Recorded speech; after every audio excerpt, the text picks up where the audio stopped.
All right, everybody, we'll go ahead and get started. People at home, you can hear me okay? Yeah? All right. So I wanted to spend just a minute answering a question that came up in office hours in case it was, and is this like the third time you've heard this one now? Yeah, okay. Well, for people other than, anyway, sorry. It's funny when you teach a couple classes, you can't remember what you've said before and what you haven't said before, what jokes are old, which ones don't land. In any case, there's a tendency to be a little too concerned about nomenclature, and there's some anxiety associated with that. I've tried to make it clear what I care about you knowing and what I don't care about you knowing. Numbering schemes is one of those. 1, 2, 3, 4, 5, 6, 7-ish. I'm sort of forgetting where everything was.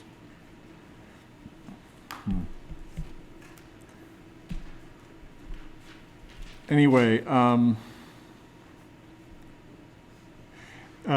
people have asked, if I were to try to name this compound, what's the deal? I would need a chloro in the name. I would need a methyl in the name. I would need a hept in the name because there are 7 atoms in the longest chain that contains the alkene. And then I'm going to need an ene in the name because of the double bond. Once you establish that, some people have asked, well, how do I number things? I mean, I get that I'm going to go 1, 2, 3, 4, 5, 6, 7, but could I not start at the other end? And how do I remember? Whoa, I skipped a number. Oh, how about that? Carbon 4 is the same either way. Anyway, how do I go about that? And the answer is, I don't care. As long as your name is unambiguous and you can draw the molecule correctly from your name, it's fine if you want to call this 3-chloro-5-methyl hept 3-ene. It's also fine if we're going to call it 5-chloro-3-methyl hept 4-ene. All right? Either way is fine. However, in order to get the name right, you absolutely must have the E and Z configuration assigned at that double bond. I'll just pause here for questions. Anything so far? Yeah. Is it hept 3-ene with 3 heptene? Yeah, so you can, as long as there's nothing else, the question is, do I have to put the 3 before the ene or could I put it before the hept? As long as there's nothing else in the suffix that requires a number, you can just stick that up there if you want. Doesn't matter, either there or there is fine. Again, the key is to avoid ambiguity. So, as I think I said in the last class, if, for example, you put a ketone on carbon 2, then your suffix would need to include an -one. And in that case, if you put 2,3-heptenone there, it might not be clear whether you meant the double bond was on 2 and the ketone was on 3 or what. So to avoid that confusion, you would put the 3 in front of the ene and the 2 in front of the -one. Yeah. All right, others? Yeah. Just before we get too far, I just have a question about the test. Okay, we have a question about the test. Yeah, just the format. Is it going to be all in Learning Suite? It says it's only open Tuesday.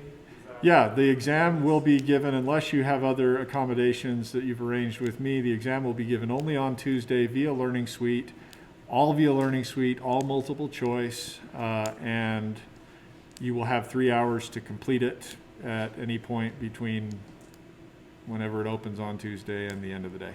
Do we get to bring in like our ball and stick model? You're going to take it wherever you have a computer. I'm not going to be there watching. And even if I were going to record through a webcam on Proctorio, that seems a little creepy, and I'm certainly not going to watch 400 3-hour exams. So yeah, you can use models, you can use your textbook, you can Google things. The only thing you can't do is get help from another intelligence besides the Holy Ghost. That's the limit. But it's like open note. Open Note too, yeah. So that means no roommates, no previous people that have taken the class, etc. No people on Chegg that, or no random person on Craigslist offering to do your test for money. Yeah, go ahead. You are allowed to Google stuff. I originally wasn't going to make it that way, but people pointed out that they would need the internet to access their online text, and I said sure. So, and really, it's a philosophical issue. Should I test you on things that are easy enough to answer just by looking stuff up without any other thinking? And if that's what I'm going for, then what are we all doing here?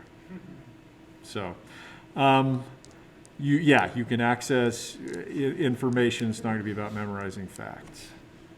All right. Anything else? Yeah. I just heard back to this. I know the ketone on that chart in our notes talked about how it has a prefix, the also prefix. Yeah. I've just been confused about where the prefix is in that case. Okay, so we would only use the prefix for the ketone if there was a group higher in priority than the ketone in this molecule, which there isn't. That would need to involve a carbon functional group with like 3 bonds to a heteroatom, and we don't have that here. So ketone goes at the suffix. If you wanted to make this more complicated and we'd need to do some revision in terms of our number scheme, if you put a carboxylic acid there, then you would use the prefix to oxo or whatever. So you really only use the prefix, like in this case, that's my highest function group, so I'm not going to worry about anything. That's right. So if I put the carboxylic acid group, then bloop, we go to oxo, heptene, still 7 carbons, right? Oic acid. Yeah. All right. Any other horrible manipulations or permutations of this molecule to make it more difficult? Basically, if we make it more difficult than this, I don't know how to name it, and so you can if you want to, but I won't ask you about it. Wait, I missed it. Can we or can we not Google stuff on the test? You can Google stuff, but it will require thinking as well. So, yeah. You can't ask people on the internet to take the test for you, and you can't send them problems and tell them to do it for you. All right. Let's see. Oh, in case you didn't know, the last, I hesitate to say this because it seems stupid, but because my job really isn't to catch cheaters, but occasionally it gets kind of fun. So last semester, when we abruptly moved to in the winter of, no, it's not last semester, winter of 2020, that year, we abruptly moved to the online format, and I hadn't figured some things out. And during the middle of the test, I got some emails from students. Hey, you know that there's a ton of your questions up on Chegg. So I went and looked, and sure enough, they were there. And some of them were just posted there. Others had been posted, and answers were requested. And so I did a little bit of investigation. I talked to Chegg, and they told me that they take this kind of thing very seriously, while also making money off of that kind of thing. But no, they sent me a list of the user accounts of the people who'd posted that stuff, and in many cases I could find out who they were. So you may be tempted. It'll depend on whether I have enough energy to go check, which is maybe not, but anyway. All right. But don't cheat. It'll make you feel bad later. Yes? Sorry, really quick, just kind of a question, but with the original molecule you drew, what would be an example of the name? It would be like 5,3-chloromethyl. Yeah, so you would sort of name it starting with the prefixes. Some people have asked, what about the order of the prefixes? There technically is a rule there, alphabetical order, but I don't care. It doesn't matter. So yeah, 2-oxo, 3-chloro, 5-methyl, hept, 3-enoic acid. Say that 5 times fast. No. And in fact, when we write our papers in organic chemistry, we will call that compound 1. I like it. Yeah. So the only thing the name is good for is for looking up the molecule if you want to buy it. But even then, there are ways now to do structural searches where you just draw the structure, and then there are database services where you can draw the structure and it'll tell you all the references associated with that molecule and if it's commercially available and how it's been synthesized before. If you're interested, you should become a chemistry major and take Chemistry 391, which teaches you how to do that. No takers. Oh, we got a taker. No, I'm just kidding. Go ahead. How would you name it if you had a ring? Yeah, if you had a ring on there, how would you name it? You want to put the ring there? I don't know. You got me. I don't know how to name the molecules that have rings as substituents. If the highest priority functional group is in the ring, that's cyclohexanone, and that's how you do it. But more complicated than that. There are rules, and I don't care about them. Yeah. So I want to talk about E versus Z, because that's something that should be very straightforward, but it's prone to some mistakes and misconceptions, which I want to just illustrate. But to answer the question about what this double bond would be, we are going to consider the 2 carbons of the alkene independently, and so I guess I'll just erase the red numbers since we're not using them. So let's think about 3 and 4, and the process for assigning configuration is that you consider each atom of the double bond separately. When we talk about double bonds, I might use the word alkene to talk about the functional group of a carbon-carbon double bond. I might also use the word olefin, which I think is a word from the oil and gas industry, but it's often used for molecules with double bonds in them. Okay, so carbon number 3, and we ask, what are the 2 atoms attached to carbon number 3 that are not in the double bond? So of course atom 4 is attached, but that's a given. What are the 2 other things that are attached? So our round 1 procedure on carbon 3 is to say, okay, we've got a chloro versus a carbon. And then if the atoms are different, the one that is heavier or has a lot higher atomic number wins, in the sense that that then becomes the highest priority group that we're going to use later on to assign configuration. Similarly, for carbon number 4 in this case, the round 1 competition is between a carbon, carbon 5, versus hydrogen. Carbon and hydrogen are different. Carbon is heavier.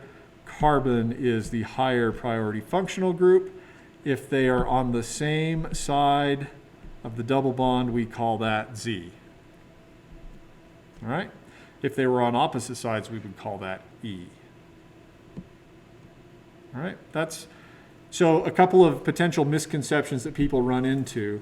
When it's easy to memorize, oh, well, the heavier group wins. And that's not technically correct.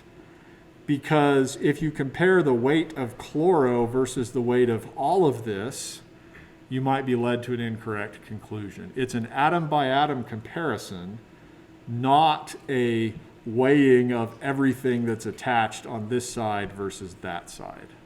Okay? It does not matter that there's a bunch of other stuff out here if, in the first round, there's a difference in the identity of these 2 atoms. In that case, heavier atom wins. So it's simpler than you might have been thinking, oh, I got to add up all of those groups. No, it's just atom by atom comparison. Yeah. And so for this, you could think atom by atom, so the highest priority functional group isn't necessarily the more reactive one, it's just a higher number? That's right. The highest priority group compared atom by atom in terms, its priority in terms of assigning E versus Z configuration. And all of this is arbitrary. E versus Z has nothing to do with the reactivity of the molecule. It's just a way of telling you where the groups are in relationship to each other around the double bond. Yeah? Can you go over an example of if it wasn't just the round one? Okay, yes. We want a tiebreaker procedure. Dun, dun, dun. All right, so round 2. Well, let's see. Let's come up with another example.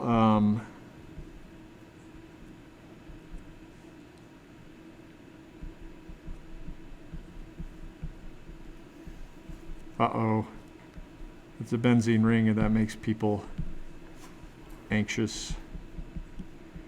It should. Unnecessary exposure to benzene, frequent exposure to benzene can cause cancer, so you should feel anxious when you see it, but not because it's scary on paper. Sorry, I don't know. Some things. All right, so we'll, just for the purposes of our discussion, we'll number the two atoms in the double bond 1 and 2. For carbon 1, the round 1 procedure is nitrogen versus carbon. Nitrogen's heavier, nitrogen wins. Okay, so that's our highest priority group on carbon 1. Now, that's highest priority for assigning E versus Z. I realized as I said highest priority group, some of you might have been thinking about other nomenclature rules where carboxylic acid is up at the top and amines down at the bottom. That's not, those rules are not used to assign E versus Z. It's just atom by atom comparison. So let's look at the next, on the other side, the things that are bonded to carbon 2. In the round 1 procedure, they are both carbon versus carbon. We'll call this one A and this one B. So that is a tie, and we immediately go into sudden death overtime. And that procedure involves comparing what atoms A and B are attached to. So A is bonded to, and I'm going to enumerate all the things that A is bonded to. It's bonded to, let's see, 1 carbon, 2 carbons, 3 carbons, and then it's actually bonded twice to that 3rd carbon. So we're going to count A as though it were bonded to 4 carbons. All right? In contrast, B is bonded to, let's see, 2 other carbons and then 2 hydrogens, which were implied but not shown.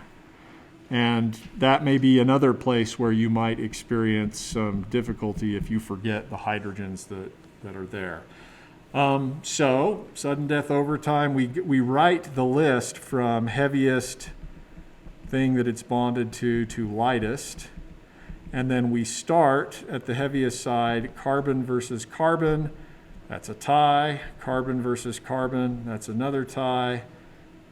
Carbon versus hydrogen, carbon wins, and therefore carbon B is the higher priority group. All right? So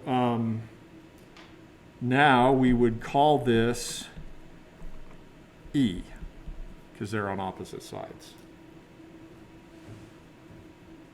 Go ahead. Yep, I did say that A won, but then I didn't circle A, I circled B, and I don't know why. So my apologies there. Thank you. If I do things like that, feel free to look at me like, and then I will catch on. Or you can just say, hey, dummy. That's what my teenagers call me anyway, so I'm used to it. They don't. They're afraid because I have the power to take away their phones. In fact, do I have my phone here? There's this little app. It's great. It's called are packed. We use it to control our children's phones. You can limit screen time, you can lock it down remotely, and if they want more time or if they want to buy anything, they have to request stuff from you. So this is why my children are scared of me, is because I have the power of the phones. The almost 18-year-old's like, joke's on you, I'm almost 18, I can do whatever I want. Yeah, you can, buddy. Good luck. I'm sorry, he's actually a good kid. Go ahead. What's the difference between E and Z? You guys said E was the same. E is opposite, Z is the same. So I am wrong. Z, this would have been a Z double bond. Okay. Because A and B are. because the two purple things are on the same side of the double bond.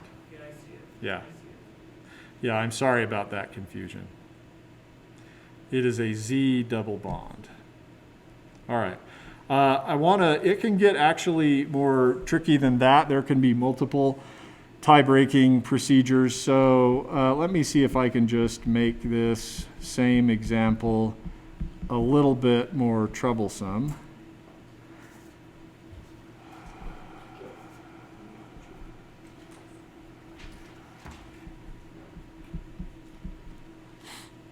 No, I didn't want to do that. Sorry.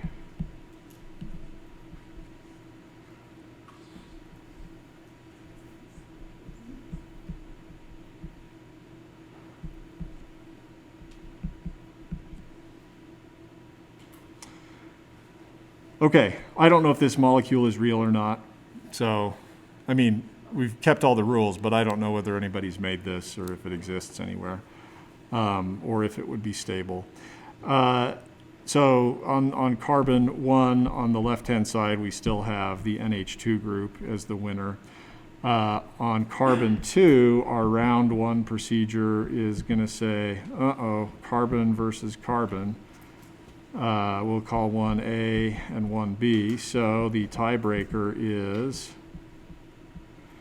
to compare what A is bonded to versus B. A is bonded to 2 carbons and 2 hydrogens. B is also bonded to 2 carbons and 2 hydrogens. You go down the list and there's no difference. So we move out one for round 2. I didn't mean for that to be a dipole arrow. I meant we're moving out on the chain for round 2, B prime and A prime. In round 2, we compare A prime, which is carbon, versus B prime, which is also carbon. So we've got another tiebreaker procedure. A prime is bonded to 1, 2, 3, 4 carbons.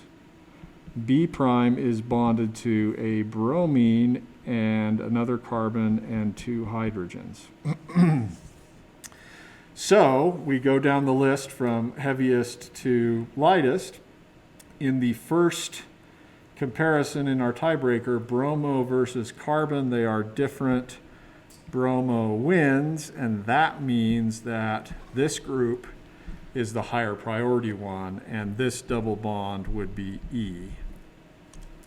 All right, notice it doesn't matter that carbon A prime is bonded to more carbons than carbon B prime, because in the first comparison of what those 2 carbons are bonded to, bromo beats carbon, and there's no need to go further down the list. Yeah? Wait, will you explain one more time why cis and trans don't work together? Yeah, the question is, and there's a question from the chat, just to clarify, E is opposite sides, Z is same side. Yes, if you need a mnemonic device, just pronounce your S's in same side a little bit more like Z's. It's the same side. I don't know. So you would put this molecule, you would put the designation E at the front of the molecule. Now, you asked, I'm sorry, why wouldn't cis and trans work here? Cis and trans are relative terms. I could say that atom A is cis to the amino group, and I could say that atom A is trans to the carboxylic acid, but I can't just call the double bond trans because I don't know which groups I'm talking about. Or I may know which groups I'm talking about, but you wouldn't, right? So E and Z allows you, if you just had only the name, allows you to draw the correct structure. So a question from the chat, how do I know that I put it in the order in this blue tiebreaker, bromine, carbon, hydrogen, hydrogen? And when you write the list of things to which atoms A prime and B prime are bonded, you start with the heaviest thing and you move to the lowest thing in order of weight, atomic number, rather. Okay. Yeah? Yeah, good idea. I was just thinking that. Let's come up with an example of going from the name to the structure. Shoot, what are we going to do there? Now I have to make something up. 2E, 4Z, 6Z. Now, what are we going to do? It's got to have at least 8 carbons or something like that. And we'll call it 2-chloro 4-methyl 6. No, I could make it worse. I don't know. 6 cyano octanoic acid. I don't know. I don't know whether that exists either. So, oct, 6 carbons in a chain, 6. 8 carbons in the chain, 1, 2, 3, 4, 5, 6, 7, 8. The carbon 1 would be the one with the carboxylic acid. It may help us to number the carbons so that we get everything in the right place. Double bonds. I know I need a double bond between 2 and 3, between 4 and 5, and between 6 and 7. And I know on carbon 2, I'm going to need a chloro group.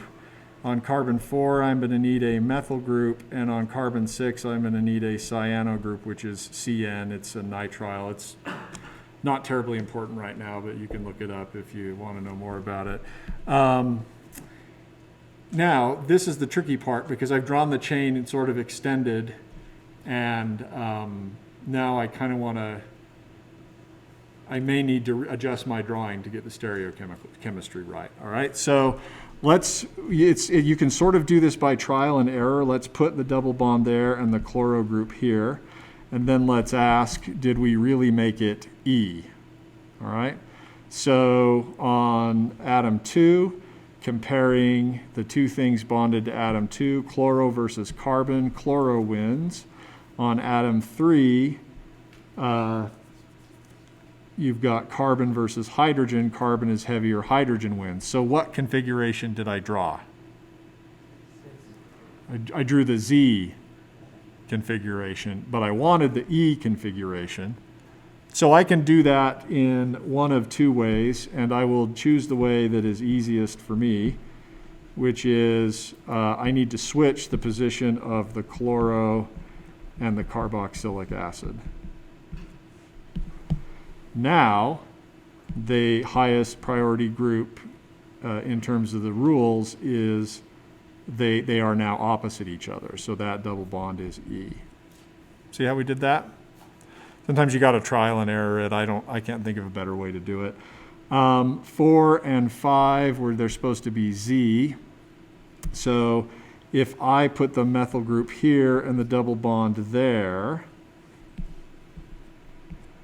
on carbon 5, the highest priority group would be here. On carbon 4, a methyl group is just a carbon bonded to 1 other carbon and 3 hydrogens. You would compare carbon versus carbon, That's a tie, so this one's bonded to a carbon, hydrogen, and 3 hydrogens. This one on the bottom is bonded to 3 carbons and a hydrogen. So carbon 3 is the winner. I accidentally drew the E isomer. So now I gotta put the hydrogen there, 5, 6, 7, 8. And then lastly, you're going to make me do it? Yes. Okay, fine. 6, 7, 8. Lastly, there should be a double bond between 6 and 7. And 6 is going to have the cyano group, and we want the double bond to be Z. So let's try making the double bond here, and let's try putting the cyano group here. On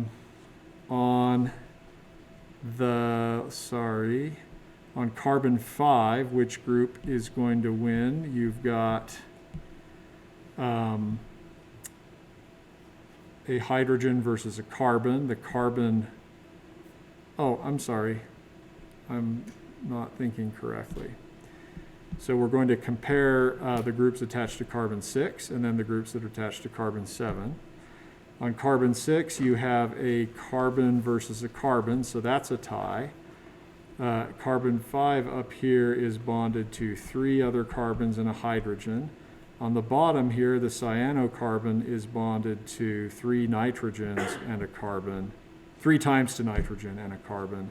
So the cyano group wins. On the other side, you have a proton versus a carbon. The carbon wins, and it looks like, yeah, we got that one right. That double bond is also Z. So I'm sorry, I should have erased this because we made a change and turned it into Z, right?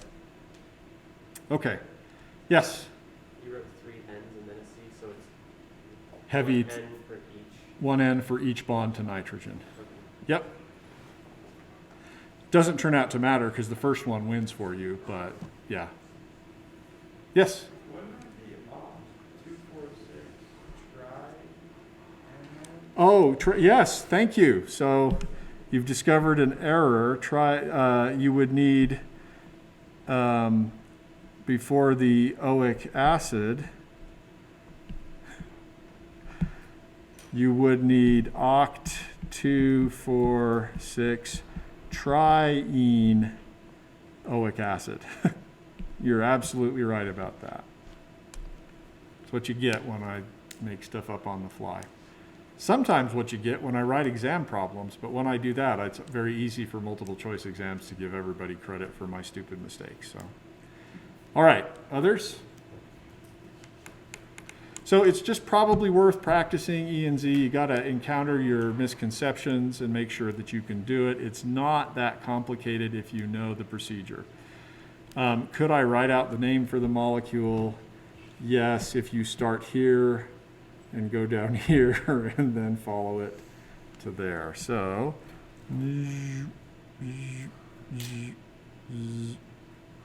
that maybe doesn't help, but that is the name of the molecule. And that is why in our papers that we write, we will call a molecule like this molecule 1 or 2 or 3A or 5B or whatever, and that makes it easier to write about. Okay, so now the more important part of chapter 3 has to do with something called noncovalent interactions. And we'll spend today and probably Monday on that. We will not get to chapter 4 for this exam, but everything in the study guide for chapter 3 will be on the exam. Non-covalent interactions. What do we mean by that? Well, a covalent bond is a bond where the electrons are shared between 2 atoms. We've defined that more specifically for this class. It's a 2 atoms where you mix 2 atomic orbitals on 2 different atoms. You get a lower energy filled molecular orbital, bonding molecular orbital, and then a higher energy empty antibonding orbital. Non-covalent interactions are things that are not as strong, favorable effects between atoms that are not as strong as a full covalent bond. So a covalent bond is worth about anywhere between 70 to 100 or so kilocalories per mole. Could be a little bit greater than 100, depends on the situation. A little bit of unit discussion here. I know that it's not actually that important. In general chemistry, you may have dealt with kilojoules. There are 4.184 kilojoules per kilocalorie.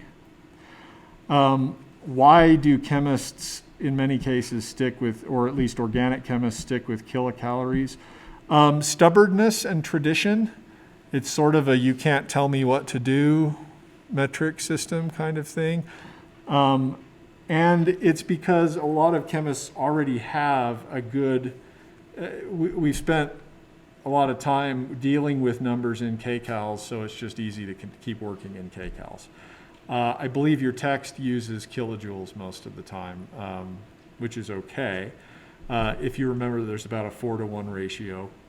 A good rule of thumb, if you think about the relationship between free energy and equilibrium constant, a good rule of thumb is that at room temperature, about 298 Kelvin, if your equilibrium constant is 10, your delta G is 1.36, or about 1.4 kilocalories per mole.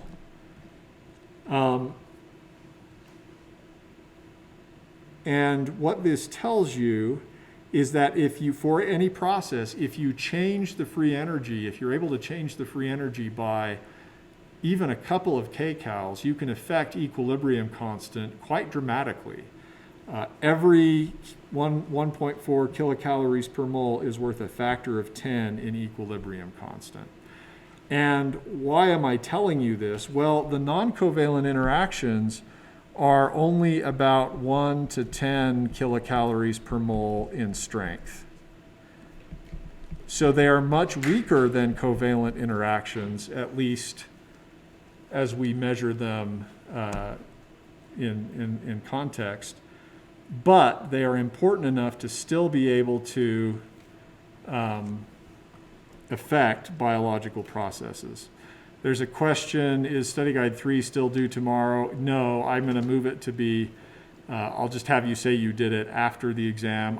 You should do it before the exam, definitely. I just don't want you to stress out about having to report that you did it before the exam. So I'll have it due like Wednesday or something. I'll need to change that. I'll do that today. All right. So why do we care about non-covalent interactions? They're at the heart of biology. It's key to understanding how life works. So you've heard of some of these before, and you maybe learned about them in Gen Chem, and I can remember learning about them and being sort of underwhelmed. Ion-ion interactions, sometimes called ion pairs. Sometimes people even called it an ionic bond. And you may have even been told that the ionic bond is really strong, in fact, stronger than a covalent bond. We're going to address that later. You may have heard of ion dipole, maybe dipole-dipole, maybe dipole ion, but that's the same as ion dipole, so we won't write it down. Maybe you've heard of dipole-induced dipole. Oh, brother. Dipole. And then maybe you've heard of induced dipole interactions. And I'm here to tell you it actually gets worse than that. There are things called quadrupoles. And there are things like ion quadrupole interactions. And so it just seems like a mix and match of things. And they told you these were all weak.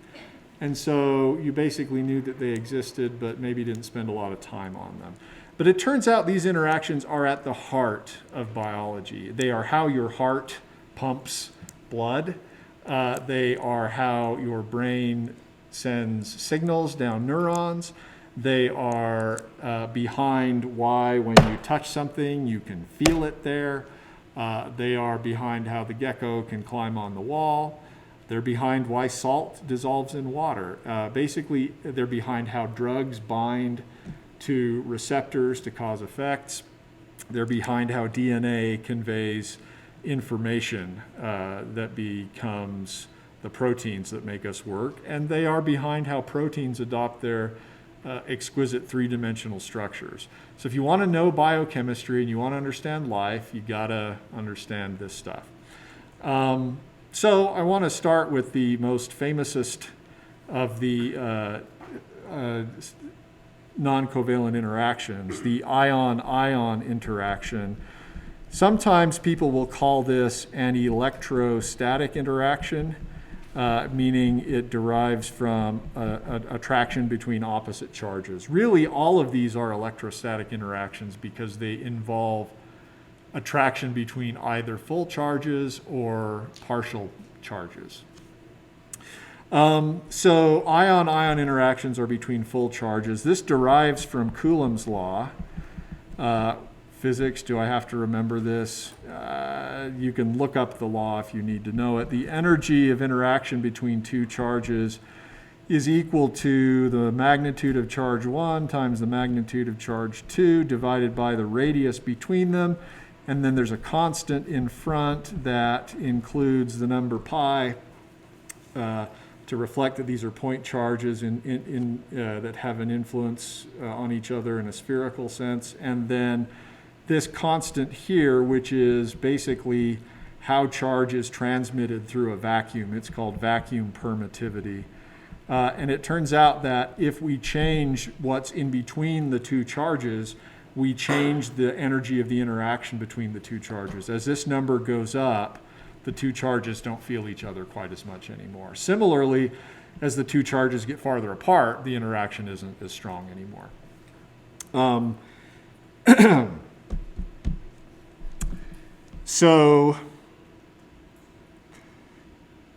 you will hear sometimes people talk about how ion-ion interactions have a 1/r dependence in their energy.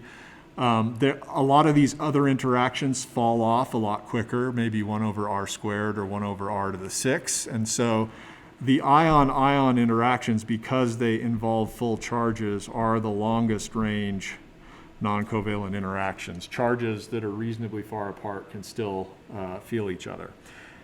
Now, I want to deal with the concept of the ionic bond, because this is something that you probably learned about in high school and maybe again in Gen Chem, and you may have been told, who was told that the ionic bond is the strongest kind of bond? Okay, you were all told that. Okay, you were oversimplified too. What you were told was true from a certain point of view. Cop-out answer from Ben Kenobi and cop-out answer now. When they told you that the ionic bond was strong, strength is all relative in chemistry and in the world that we live in. When they told you the ionic bond was strong, what they meant was if you take an ion pair of a sodium ion and a chloride ion touching in a vacuum, and then you have to apply energy to separate them so that r, the distance between them, is infinity, where here is sodium and here is chloride, and chloride is sad because it's all by itself, and that distance is infinity. Okay, of course that number is huge, all right? But we do not live in a vacuum, and we very rarely experience the ionic interaction between sodium and chloride in this way. It turns out that if you take hydrogen and you separate hydrogen so that each hydrogen has one, you separate H2 so that each hydrogen has one electron to, again, an infinite distance, the free energy change to get that is uphill by about 105 kilocalories per mole. I don't know what the number is for sodium chloride, but it's going to be way higher than 105 kilocalories per mole. Okay, well, then where in life, what is the environment we do experience? Well, we experience air, which is not that different from a vacuum, I guess.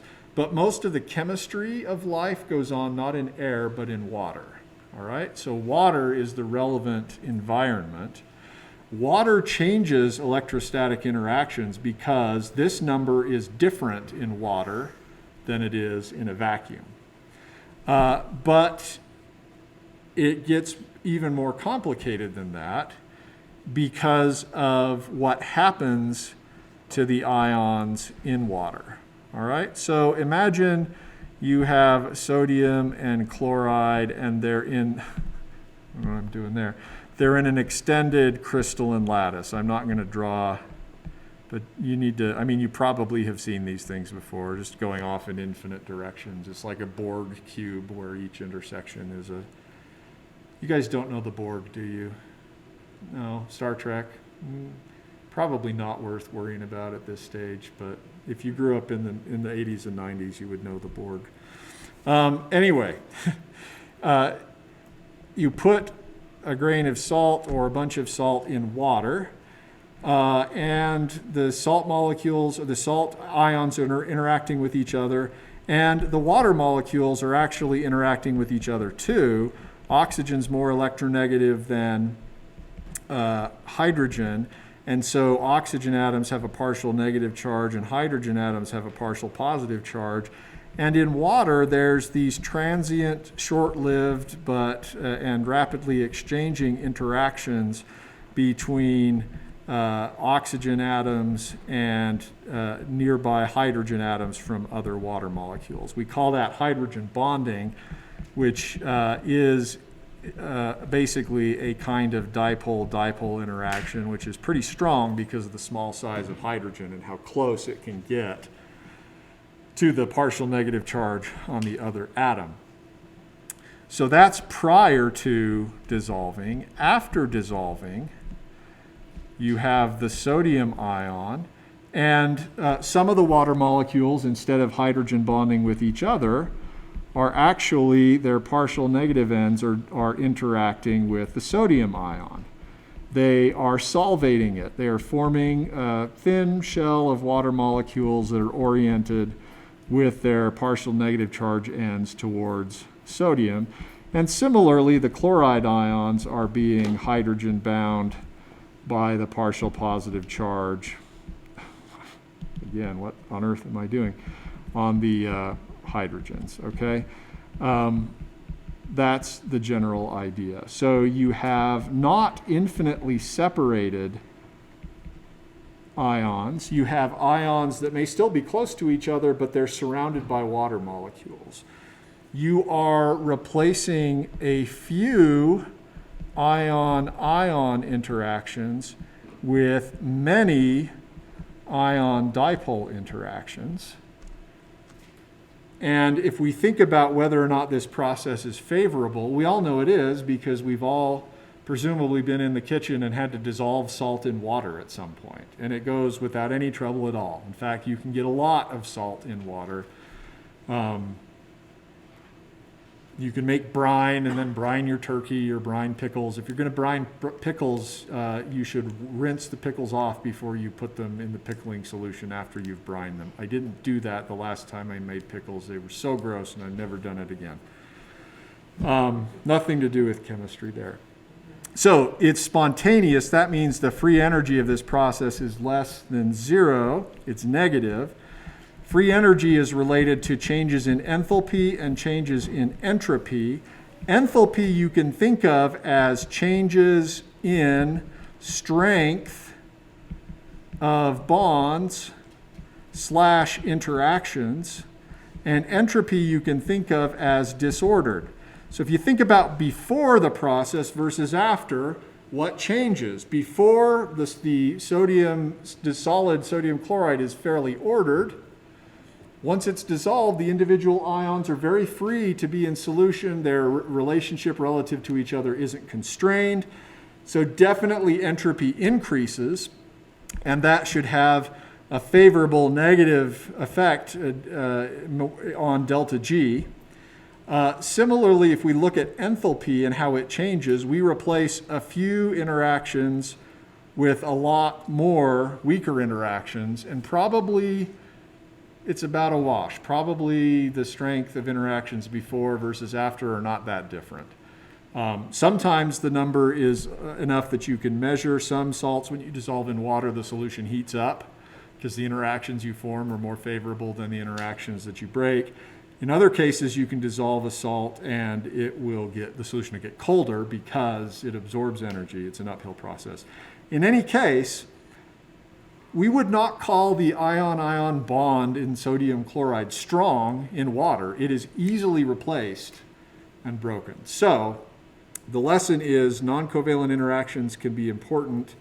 You have to consider your reference state and what was happening before you formed the interaction versus after you formed the interaction.